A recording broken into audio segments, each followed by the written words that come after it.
لله رب العالمين والعاقبة للمتقين والصلاة والسلام على أشرف الأنبياء والمرسلين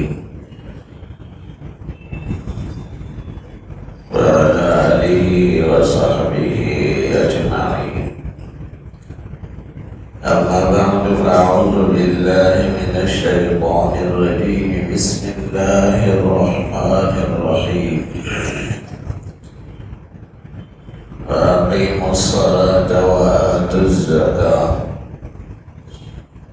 وقال تعالى: وما آتيتم من زكاة تريدون وجه الله فأولئك هم المضعفون. صدق الله العلي العظيم.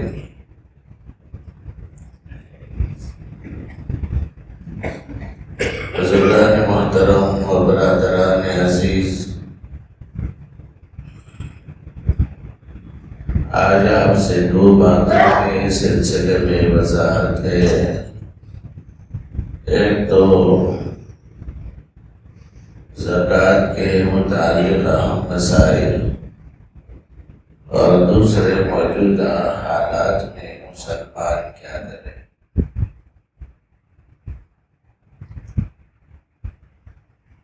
زکوٰۃ کے مسائل شریعت مطہرہ میں واضح ہے. ہر دور ہر زمانے میں اللہ نے بدنی عبادات کے ساتھ مالی عبادات کو لازم اور فرض کیا. وأوحينا إليهم فعل الخيرات وإقام الصلاة وإيتاء الزكاة.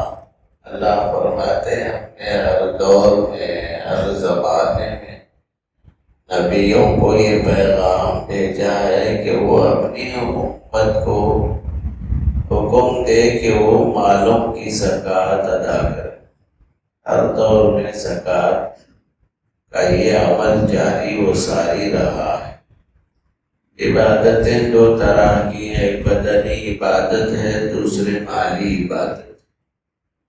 بدن کا بھی بندہ خود مالک نہیں ہے، مال کا بھی مالک نہیں ہے. اپنے جسم میں خود انسان سانس لینے میں اللہ کا محتاج ہے، دل کے دھڑکنے میں اللہ کا محتاج ہے، جسم کے خون کے دوڑنے میں اللہ کا محتاج ہے. جب بدن کا خود وہ مالک نہیں ہے تو مال کا مالک کیسے ہو؟ حقیقی مالک اللہ ہی ہے. وَلِلَّهِ مِيرَاثُ السَّمَاوَاتِ وَالْأَرْضِ. آسمان اور زمین اور جو کچھ اس میں ہے اس کی ساری پراپرٹیوں کا حقیقی مالک اللہ ہے. آیت الکرسی میں ہم پڑھتے ہیں لَهُ مَا فِي السَّمَاوَاتِ وَمَا فِي الْأَرْضِ. اسی کا ہے جو کچھ آسمانوں میں ہے، اسی کا ہے جو کچھ زمین میں ہے. پھر بندہ کیسا کہتا ہے کہ میرا ہے؟ وہ ایک استعمال کے لیے ہے. بدن بھی آپ کے ہیں، اس میں نہیں اللہ کے حکم میں ہے. وہ بھی آپ کے پاس امانت ہے. آنکھوں کی خیانت نہ ہو، کانوں کی خیانت نہ ہو، زبان سے خیانت نہ ہو. یہ سب احکام ہیں. بہرحال بدنی عبادات میں نماز اور روزہ فرض ہے، ایسے ہی مالی عبادات میں زکوٰۃ فرض ہے. مالی عبادات میں زکوٰۃ فرض ہے. اور حج جہاں مال بھی خرچ ہوتا ہے اور جسم کو جوکھم میں ڈالنا پڑتا ہے. حج مالی اور بدنی دونوں عبادت. اور ہم پیدا ہوئے ہیں عبادت کے لیے. کب تک کرتے رہنا ہے؟ وَاعْبُدْ رَبَّكَ حَتَّى يَأْتِيَكَ الْيَقِينُ. اس وقت تک اپنے رب کی بندگی کرتے رہنا ہے جب تک موت نہ آئے. آئیے زکوٰۃ کے مسائل میں. زکوٰۃ کے معنی پاکیزگی کیا تھے؟ پاکیزگی کے آتے ہیں جیسے کپڑے ناپاک ہوتے ہیں، جسم میل کچیل سے ناپاک ہوتا ہے۔ جب جسم بھی ناپاک کپڑے بھی ناپاک ہوتے ہیں تو آدمی بے چین رہتا ہے۔ کپڑے دھل جاتے ہیں، جسم میل اور کچیل سے صاف ستھرا ہو جاتا ہے تو ایک قسم کا نشاط پیدا ہوتا ہے، بے چینی بے قراری ختم ہو جاتی ہے۔ جب تک جو ہے بدن کا میلا انسان غسل نہیں کرتا بے چین رہتا۔ کپڑے اگر میلے ہو جائیں تو آدمی کو بے چینی شروع ہو جاتی۔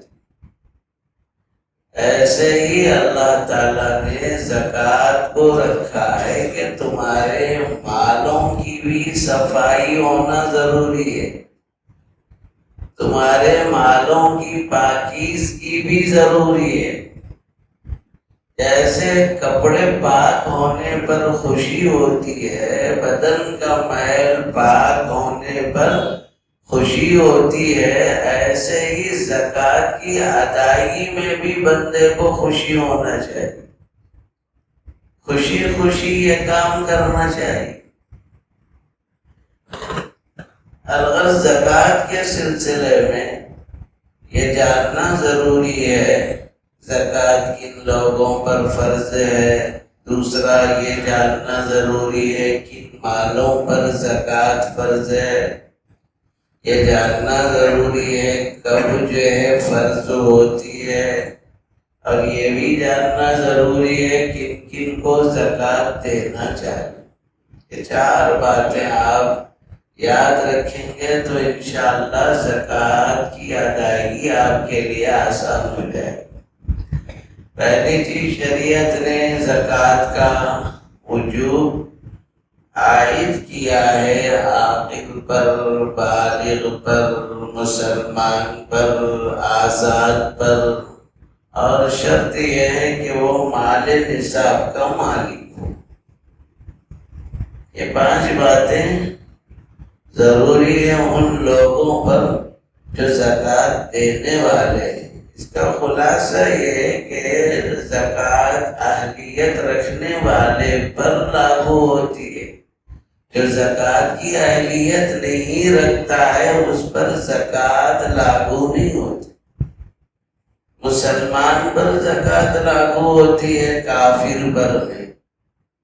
اگر ایک شخص جو ابھی آج اسلام میں داخل ہو گیا ہے تو اس کا کمایا ہوا جتنا مال ہے آج اس کے مال پر زکوٰۃ لاگو نہیں ہوتی جب تک کہ اسلام میں آنے کے بعد پھر 1 سال کمپلیٹ نہ ہوا۔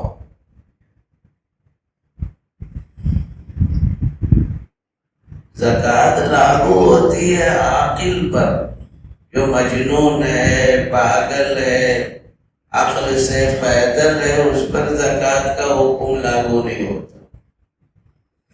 بعض بچے دماغی اعتبار سے معذور ہو جاتے، باپ ان کے لیے پیسہ رکھ دیا، سونا رکھ دیا، کچھ بھی زمین رکھ دی، اب یہ پیسہ ہے اس کا، اس کے اوپر زکوٰۃ لاگو نہیں ہوتی، خواہ وہ کتنا ہی کیوں نہ ہو۔ کیوں؟ یہ مال اس کا ہے جو اس کو عقل ہی نہیں، اور زکوٰۃ عقل والے پر لاگو ہوتی ہے۔ زکوٰۃ کے وجوب کے لیے بالغ ہونا شرط ہے، نابالغ پر زکوٰۃ لاگو نہیں ہوتی۔ باپ نے بچی کے لیے سونا اس کے ملک میں رکھ دیا کہ جب بچی بڑی ہو تو پھر اس کے لیے مستقل طور پر شادی کا بندوبست کیا جائے، اور بچی کے لیے سونا رکھ دیا اور بچی کو مالک بنا دیا، خواہ وہ نابالغ ہونے سے پہلے کتنی ہی وہ سونے کی مالک ہو، زکوٰۃ لاگو نہیں ہوگی۔ ایسے ہی کسی بچے کو باپ نے پیسے دیے یا ادھر ادھر سے اس کو آئے ہوئے ہدایے ہیں اور رکھا ہوا ہے، اور وہ اس کی مقدار بہت زیادہ پہنچی ہوئی ہے تو اس کی بھی زکوٰۃ لاگو نہیں ہوتی، اس لیے کہ وہ بالغ نہیں ہو۔ اور اسی طرح شریعت مطہرہ میں ایسے مال پر زکوٰۃ لاگو ہوتی ہے جس کے ہم مالک ہیں، جو مال ہمارے قبضے میں نہیں ہے اور وہ ہماری ملکیت میں نہیں ہے، اس پر زکوٰۃ لاگو نہیں ہوتی۔ سونا اگر رہن میں رکھا ہوا ہے تو رہن میں رکھا ہوا سونا ہمارے ملک میں نہیں رہتا، ہم تصرف نہیں کر سکتے۔ جس کے پاس رکھا ہوا ہے اس پر بھی زکوٰۃ نہیں ہے، جس کا سونا ہے اس پر بھی زکوٰۃ نہیں۔ اسی طرح یاد رکھیں، جو پیسہ بطور ڈپازٹ کے رکھا جاتا ہے گھر کے لینے میں، دکان کے لینے میں، اس 2 سال 1 سال کے لیے لیا جاتا ہے، تو ڈپازٹ کا جو پیسہ ہوتا ہے مالک مکان کے یہاں وہ قرضہ ہے، یہ پیسہ اس کو دینا ہے، واپس کرنا ہے، اس لیے اس کی زکوٰۃ اس کو لاگو نہیں ہوتی۔ کرایہ دار پر بھی لاگو نہیں ہوتی، اس لیے کہ وہ پیسہ میری ملک میں نہیں ہے۔ اور اسی طرح پگڑی ایسے جو ہے بڑے بڑے سالوں جو ہے لوگ دکان دے دیتے ہیں اور وہ بھی کسی اور کو دے دیتا ہے، ایسے پگڑی جو کہلاتی ہے، تو مالک کے پاس جب یہ پیسہ آتا ہے تو اس کا مالک بن جاتا ہے، اس کو اس کی زکوٰۃ دینی پڑتی ہے، کیونکہ اب یہ پیسہ واپس ہونے والا نہیں ہے، تو پگڑی کے کام ہے۔ اسی طرح وہ مال ہمارے قبضے میں ہو، ایک بچے نے جاب کیا، 2-3 جو ہے مہینے کی سیلری آ رہی ہے، اس کو دین ضعیف کہتے ہیں۔ جب تک یہ ہاتھ کو نہیں لگے اس سے پہلے اس کی زکوٰۃ لاگو نہیں ہوتی۔ ہو سکتا ہے بعض مرتبہ کمپنیاں چکمہ بھی دیتے ہیں، پیسے واپس نہیں کرتے، اس کو دین ضعیف کہتے ہیں، اس پر زکوٰۃ لاگو نہیں ہوتی۔ اور ایک ہے دین، یہ ضعیف میں مہر بھی آتا ہے، شوہر کا نے مہر رکھا 1,00,000 روپیے، ابھی عورت کے ہاتھ میں آئے گی، لہذا عورت پر اس مہر کی زکوٰۃ لاگو نہیں ہوتی، اس لیے کہ اس کے ملک میں وہ بھی داخل نہیں ہوا۔ تو اسی طرح جو دین ہے اس پر زکوٰۃ لاگو ہے۔ دین سے دین قوی ہے، دین قوی سے مراد آپ نے کسی کو قرضہ دیا ہے، آج نہیں کل لوٹائے گا، اور وہ لوٹانے کا وعدہ بھی کر رہا ہے، تو پھر ایسی صورت میں یہ دین قوی ہے، اس کی زکوٰۃ دینا پڑے گا۔ اسی طرح جو مال آپ نے مارکیٹ میں بیچ دیا ہے اس کی رقم آنا باقی ہے، اس کی رقم آنا باقی ہے، تو پھر وہ رقم کو بھی شامل کرنا ضروری ہے۔ کن کن مالوں پر زکوٰۃ لاگو ہوتی ہے؟ 4 طرح کے مالوں پر زکوٰۃ لاگو ہوتی ہے، 4 طرح کی معدنیات سمجھ لی۔ روئے زمین سے نکلنے والی مختلف معدنیات ہیں، ہر ایک پر زکوٰۃ لاگو نہیں ہوتی۔ ہیروں پر زکوٰۃ لاگو نہیں ہوتی، پلاٹینم پر زکوٰۃ لاگو نہیں ہوتی۔ ہاں اگر کوئی اس کا بزنس کر رہا ہے تو بزنس کے ذیل میں زکوٰۃ لاگو ہو جائے، لیکن ہیرے رکھا ہوا ہے خرید کر، پلاٹینم رکھا ہوا ہے، اور بھی جو ہے بٹ کوائن وغیرہ، یہ بھی جو ہے آج کل بعض حکومتیں اس کو مال تسلیم نہیں کرتے۔ اگر مال تسلیم کر لیا تو وہ روپیے کے حساب میں آئے گا، اگر مال تسلیم نہیں کیا ہے تو پھر وہ ایک ایسی معدنیات میں شامل ہوگی جس کی زکوٰۃ لاگو نہیں ہوگی۔ جن پر زکوٰۃ لاگو ہوتی ہے وہ 4 طرح کے مال ہیں، ایک سونا ہے، دوسرے چاندی ہے، تیسرے مال تجارت ہے، اور چوتھا وہ زمینیں جو کاشت کی ہیں عشری زمینیں کہلاتی ہیں۔ یہ چار چیزوں پر زکوٰۃ لاگو ہے۔ سونا کتنا ہونا چاہیے؟ 7.5 تولہ سونا، اور چاندی 52.5 تولہ چاندی۔ یہ بھی یاد رہے پرانا جو تولہ ہے وہ 12 گرام کا ہوا کرتا تھا، اور آج کا یہ تولہ 10 گرام کا ہوتا ہے۔ اور تولے کے اعتبار سے 12 گرام 12 جو ہے ماشا کا جو تولہ ہے اس کا حساب ہے، 10 گرام کا نہیں۔ اس اعتبار سے گراموں میں آپ جائیں گے 87 گرام، 87.5 گرام، 87 گرام 5%، اس پر جو ہے زکوٰۃ لاگو ہو جو گراموں کے لحاظ سے۔ اور چاندی 600 جو ہے 616 جو ہے گرام، 616 گرام۔ اور چاندی کا نصاب بہت جلد کمپلیٹ ہوتا ہے، سونے کا تو اور بہت بڑا ہوا ہے اس کا ریٹ۔ بہت سے لوگ پریشان ہیں، مول صاحب سونا اتنا بڑھ گیا، قیمت اتنی ڈبل ہو گئی، اب بھی دینا پڑتا کیا؟ اللہ کا حکم ہر وقت ہے، خاص سونا بڑا ہوا ہو گھٹا ہوا ہو، اللہ کا حکم ہر وقت ماننا ضروری ہے۔ آپ یہ بولیں کہ پہلے مول صاحب 3,000 میں حج ہوتا تھا، اب 7 لاکھ میں ہو رہا، اب بھی فرض ہوتا کیا؟ کیوں نہیں ہوتا؟ ضرور ہوتا۔ جیسے حج کی قیمت بڑھ رہی ہے، آپ اس میں برابر جو ہے پیسہ لگا کر حج کرنا آپ پر فرض ہے، تو سونے کی قیمت کے بڑھنے پر اس کا حساب کر کے اس کی زکوٰۃ دینا بھی آپ پر فرض ہے۔ تو عورتوں کے پاس عموماً سونا ہوتا ہے، اور شوہر صاحب قرضے میں ہوتے ہیں، سیدھے آ کے بولتے مول صاحب سونا تو اتنا ہے مگر قرضہ اتنا ہے۔ اگر پوچھا جاتا ہے سونا کس کا ہے قرضہ کس کا ہے، بولے نہیں ہم دونوں کا ہے، دونوں کے احکام الگ ہے۔ آپ کی گھر والی پر مہینے میں چند دن نماز معاف ہے تو آپ کو معاف تھوڑی ہے۔ ہر ایک کے احکام الگ ہیں۔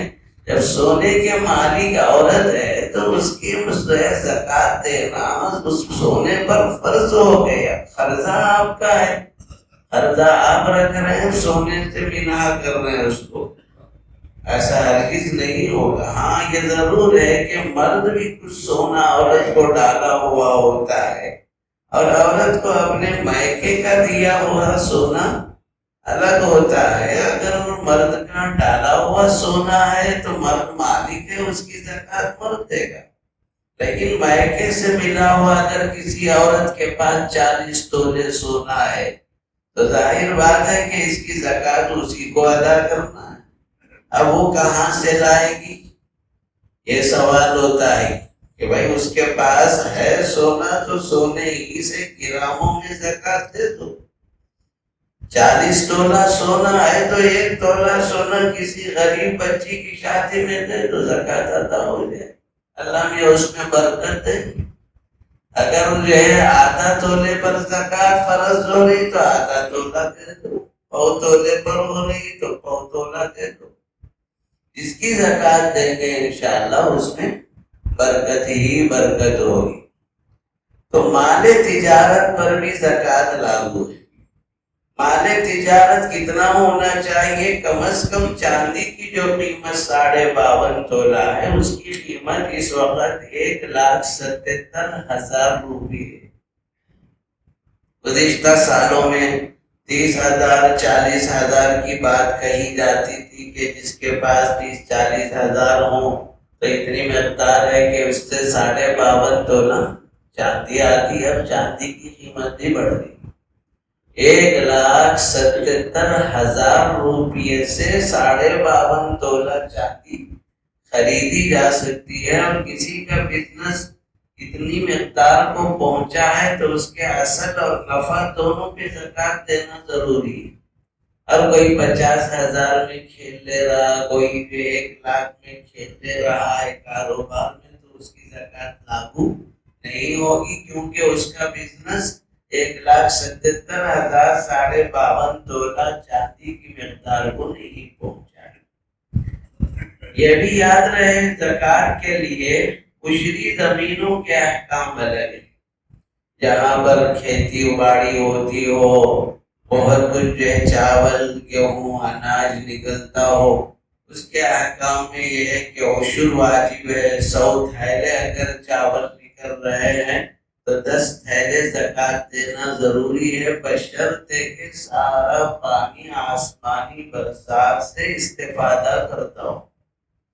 لیکن سارا پانی کنویں سے کھینچ کر کرنٹ کا خرچہ برداشت کرنا پڑتا ہے، اس کے بغیر کوئی چارہ نہیں ہے، تو پھر ایسی زمینوں کی زکوٰۃ لاگو نہیں ہوتی۔ لیکن کوئی ایسی زمین ہے 6 مہینے تو پانی سے سیرابی ہوتی ہے، آسمان کے بقیہ 6 مہینے کرنٹ استعمال ہوتا ہے، تو آدھی عشری زمین یعنی 10 تھیلے میں 5 تھیلے دینا واجب ہو جاتا ہے۔ یہ بھی یاد رہے کہ زکوٰۃ کن لوگوں کو دینا چاہیے۔ وقت کب ہے؟ کہتے سال گزرنے پر زکوٰۃ لاگو ہوتی ہے۔ سال نہیں گزرا ہے تو زکوٰۃ لاگو نہیں ہوتی۔ اس کا طریقہ واضح ہے، سونے کی قیمت، چاندی کی قیمت، یہ سب اکٹھے کر کے آپ ہر 1,00,000 پر 2,500 روپے ادا کریں۔ ہر لاکھ پہ کیا ہے؟ 2,500 روپے، 2.5% زکوٰۃ ادا کریں۔ بعض مرتبہ آدمی کے پاس 1,00,000 روپے ہے، لیکن ابھی سال اس کے اوپر نہیں گزرا، اس سے پہلے پیسے آئے، تو 1,00,000 تو نصاب نہیں ہے چاندی کا، 1,77,000 نصاب ہے۔ جب بعد میں پیسے آئے ہیں تو اب نصاب کمپلیٹ ہوا، پھر اگر اگلے سال تک یہ پیسہ آپ کے پاس ہے تو پھر زکوٰۃ واجب ہے۔ ابھی نصاب کو نہیں پہنچا پیسہ، چاندی اور سونا نصاب کو نہیں پہنچا، تو جب تک نصاب کو نہ پہنچے زکوٰۃ لاگو نہیں ہوگی۔ البتہ سونے کے ساتھ چاندی ہے، سونا بھی کمپلیٹ نہیں ہے، چاندی بھی کمپلیٹ نہیں ہے، تو سارا سونا چاندی کے کھاتے میں شمار ہو کر قیمت اس کی لگا کر ہر سرے آپ کے 1,00,000 پر 2,500 ادا کریں۔ قیمت مارکیٹ کی لگائی جائے گی، البتہ سونے کی قیمت آپ کی گھٹ جاتی ہے، چاندی پرانی ہے تو 10% کم ہو جاتی ہے۔ مان لیجیے مارکیٹ میں سونا 1,60,000 روپے ہے، اور آپ کے سونے کو بیچنے جائیں تو 1,50,000 روپے ہوتے ہیں، تو زکوٰۃ مارکیٹ کے سونے پر نہیں ہے، آپ کے سونے پر واجب ہے۔ آپ کے سونا 10% جب کم ہو گیا ہے تو 10% کم کر کے اس کی زکوٰۃ نکالنے کا اہتمام کیا جائے۔ مال تجارت کی بھی زکوٰۃ ادا کرنے کا اہتمام۔ کن لوگوں کو زکوٰۃ دینا چاہیے؟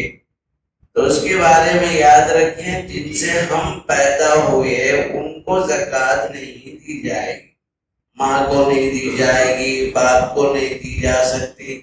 اسی طرح باپ کے رشتہ میں دادا دادی، پردادا پردادی، نانا نانی، پر نانا پر نانی، ان کو زکوٰۃ نہیں دے سکتے۔ اپنے سے جو پیدا ہوئی ہے، بیٹا بیٹی، پوتا پوتی، نواسا نواسی، پڑ پوتا پڑ پوتی، پڑ نواسا پڑ نواسی، ان کو بھی زکوٰۃ نہیں دی جا سکتی۔ بھائی بھائی کو، بہن بھائی کو دے سکتا ہے۔ ساس جو ہے، ساس اپنے داماد کو، داماد ساس کو زکوٰۃ دے سکتا ہے۔ سسرا اپنے داماد کو، داماد اپنے سسرے کو زکوٰۃ دے سکتا ہے۔ خلیرے مومیرے بھائی بہنیں، یہ سب زکوٰۃ کے زیادہ مستحق ہیں۔ اپنے مال کی 3 قسمیں کریں۔ ایک ہے مال کا حصہ سب سے پہلے اپنے قریبی رشتہ داروں کو، اور دوسرا جو حصہ ہے دوست احباب جانے پہچانے لوگوں کو، تیسرا حصہ مدارس اسلامیہ کو۔ اس وقت مدارس کا فیض بہت عام ہے اور اللہ کے دین کے اشاعت اور اس کی تبلیغ کا ثواب بھی ہم کو جو ہے مدارس پر خرچ کرنے پر ملتا ہے۔ اس وقت موجودہ حالات کی طرف توجہ دلانا بھی مقصود ہے۔ حالات بہت سنگین ہیں، آپ نے قرآن کی آیت بار بار سنی ہے، کل من علیہا فان، جو کچھ دنیا میں ہے اس کو فنا ہونا ہے، تو فنا ہونے کے آہستہ آہستہ اسباب خبیث سے خبیث شروع ہوتے جا رہے ہیں۔ اب یہ جو سلسلہ چل رہا ہے بظاہر ایسا لگتا ہے حضرت امام مہدی جب آئیں گے تو اس سے پہلے ساری ٹیکنالوجی ختم ہو جائے، ٹیکنالوجیاں سب ختم ہو جائیں۔ اب اس میں مت رہیے، بچوں کو اچھا ہنر سکھائیے، تجارت سکھائیے، یہ باہر ممالک کو بھیجنا کرنا، یہ سارے چیزوں سے آپ حضرات اپنے آپ کو بچائے رکھیے۔ اب حالات ایسے نہیں ہیں اور آئندہ بھی ایسے امن اور سکون کے حالات رہنے والے بھی نہیں ہیں۔ اچھی طرح سن لیجیے، جو زمانہ قریب ہے جس میں قیامت کی نشانیاں بتائی جا رہی ہیں، اس لیے بھائیوں اب رجوع اللہ ہونے کا اہتمام کریں، پورے اپنے عالم کی دعاؤں کا بھی اہتمام کریں۔ اور حدیث میں ہے جب تک اللہ اللہ بولنے والے، عبادت کرنے والے، ذکر کرنے والے زیادہ ہوں گے، قیامت اس وقت تک قائم نہیں ہوگی۔ تو ہم کو یہ چیزوں کو زیادہ بڑھانے کی ضرورت ہے۔ اللہ ہم سب کو عمل کی توفیق عطا فرمائے۔